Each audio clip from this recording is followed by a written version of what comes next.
Okay, friends, I was hoping one of the kids would show up to film me a little bit, but they're not here. So the first thing that you did, or that I do, was I took the alcohol and I just put it on a cotton ball, and then I ran it up and down the fender. This is the rear fender. This right here is the short end right here is the end that sticks out the back. Goes back there. The most important part's going to be, well, it's all important, but the most important part's going to be, of course, the part that you see. You can see the cotton ball was a little dirty, so you want it to be real clean when you put the decals on. All right, let me get started. Maybe somebody will show up while I'm doing this. Right here's my decal. I'm going to first spray the fender with a little bit of soapy water. Spray the outside end of the decal with soapy water, and peel it back, put it on, and try to work it around with my squeegee. All right, so it's coming on for me really good. I actually had to use a little bit of the hair dryer.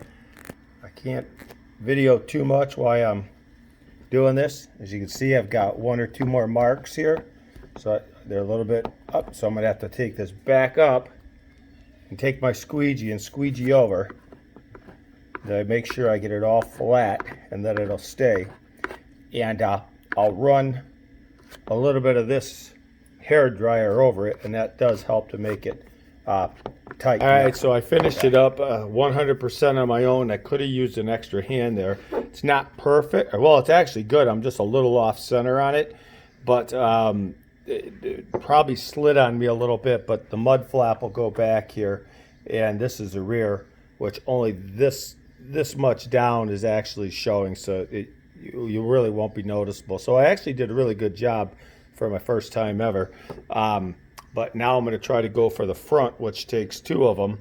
So I was glad that I grabbed the hair dryer though, because as I would work it out, even when I took it off, took a bit of the backing off and kept it wet, I could work it out with my fingers and didn't have to leave it, because sometimes it looks like it's bunching, but it's not. It's actually, well, I threw it out. It's actually the backing, the front of it, that's curling a little bit, but actually came out pretty good. So, okay, so we did the back fender. Now I'm have the alcohol, cut it out, and I'm cleaning the front fender here, and I'm gonna do the same thing. I've got two strips. One will go, I'll clean this. One will go there. I have to cut it. I'm gonna probably make the cut so that you can't see it, so it's under here to join the second one and go back down. Anyway, so right now I'll clean it up first, and we'll take it from there. This is the front fender. See over here where the mud flap goes, so I'll center it and get it down to here. Okay, so as I'm doing this, you can see sometimes it looks, this is a tricky part about it. It looks like it's coming up, but it's actually not. It's the outside. Where's my finger? It's the outside of the paper. So I keep going though. Let's see if I can get this on there. From the inside out is what I'm doing. And then I actually rub with my fingers. I'm going to start to take this back up and make sure I get any air and water out of there.